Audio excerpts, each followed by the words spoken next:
We've got our turkey tortilla soup. Walk us through this. Wonderful. So right here we have a little bit of oil, those spicy jalapeno peppers, some onion and tomato cooking down. You want to get them like nice and soft and get those flavors and the smells out of there.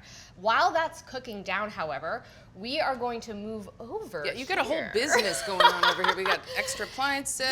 Yeah. Things are happening. This is the fun part. So right here we have a roasted Granny's turkey breast. So super simple. Put a little oil, salt and pepper. Roasted it at 350 for about 40 minutes, depending on the size of the breast. Okay. Again, use your meat thermometer. Make sure it's 165 inside. Great. And, you know, this recipe is using shredded turkey breast. I love shredded turkey breast, but it can take a little bit of time. Why is that there, Amanda? So this is my little shredded turkey breast hack. So here we have a nice roasted turkey breast I chatted about. So we're just gonna like chop it right in half here. Okay. Perfect. And then we're gonna put it right in the KitchenAid. Like literally just plunk just her two in. pieces? Yeah, just 2 pieces. Okay. Great. And then we're gonna start it a little slow and then go up a little bit. And it will look like this in a minute or so, but you get the picture, so I'll just shut that off because it's quite loud. But look, it's already like partially shredded. That's super clever. And you know, I mean, you can do it by hand, but that's great if you've got, you know, a mixer like that, a stand mixer. That's amazing. Okay, thank you for that. Of course. All right, what else? What else? So now that our turkey is all prepped, we have some garlic here, so we can throw that right into the tomato and oil mixture. I was gonna say, if you want, I guess if you wanted to make it a little bit more spicy, because you've got jalapenos in there, like, do you put the membranes and I've even heard sometimes people can put like the seeds in there, which will make it like really hot, but. You definitely can. I don't personally. Okay. I like the flavor, not necessarily the The spice. super spice. Okay, yeah, cool. up to you. Smells amazing already, and you're not even done yet, so. Great, and then we have a nice spice mixture here. So really it's just paprika, cumin, and chili powder. Again, that kind of adds the little spice up a bit here. Yeah. So I'm gonna mix that in. And while I do, it's so nice and little pasty. It really covers those tomatoes, gets lots of flavor in there. And then we have our turkey stock. So 8 cups of that, as any good soup has. Nice and hearty there. Perfect. Another one. Okay.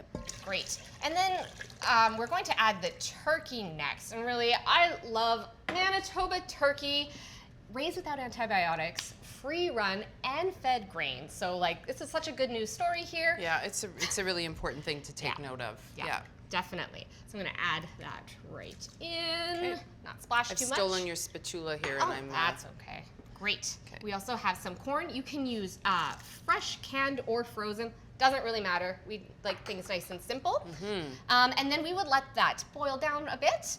But just to fast forward things, we have oregano, salt, and pepper. So when you say boil down a bit, like what is it that you're waiting for? Is it like just to kind of, so that everything kind of condenses a little bit in terms of the flavors? Or? Yeah, we want it to like really mix and mingle. We want the turkey meat to really absorb those flavors and the corn to cook as well. Oh, okay. Nice and simple. Okay. And then this really makes the soup sing. So we have a fresh juice from 1 lime. Soup sing. Say that 10 times fast, Amanda. Not on TV. Wonderful. And really, that's it. Nice and simple. But the most fun part is yet to come. Oh, really? Are you sure? I'm having a lot of fun already. Okay, so we're gonna build, so this is where things kind of get really interesting, right? Because you've got your soup, but then there's all this, you know, like things that you can add to it. And so what do you have here? What are the different, you've got your cheese and... Great, so we have some Monterey Jack cheese, we have some diced avocado, sour cream, yum, yum, yum, cilantro, lime wedges, and the must is our tortilla chips. The must. The must. Well, it's turkey tortilla soup, so you should have some tortilla Kind of chips. gotta be in there. Okay, so then, yeah, just kind of to your liking, right? Wonderful. Oh, that's fantastic. So turkey soups from around the world tonight. Is there a particular thing that you like to put on yours? All the sour cream. All of the sour cream, the whole thing would just go right in there. Never enough. Yeah, I'm kind of with you on that one. And then cilantro, of course, and cilantro is kind of like one of those things that you either like it or you don't. And then, so then would you just kind of crumple them up on there, or those just chips up. Okay. Yeah, or if you're having fun, you can have them big too. I personally love to crumble. Look at that. Can't do anything wrong here. All right, that's the kind of meal I like. Can't do anything wrong. Okay, there you have it. Turkey tortilla soup. You're on Great Taste of Manitoba. When we come back, we are going to do, fascinated by this, turkey borscht here on Great Taste of Manitoba. Don't go away. You're watching Great Tastes of Manitoba, brought to you in part by Manitoba's farmers and ranchers. Local farms, local foods.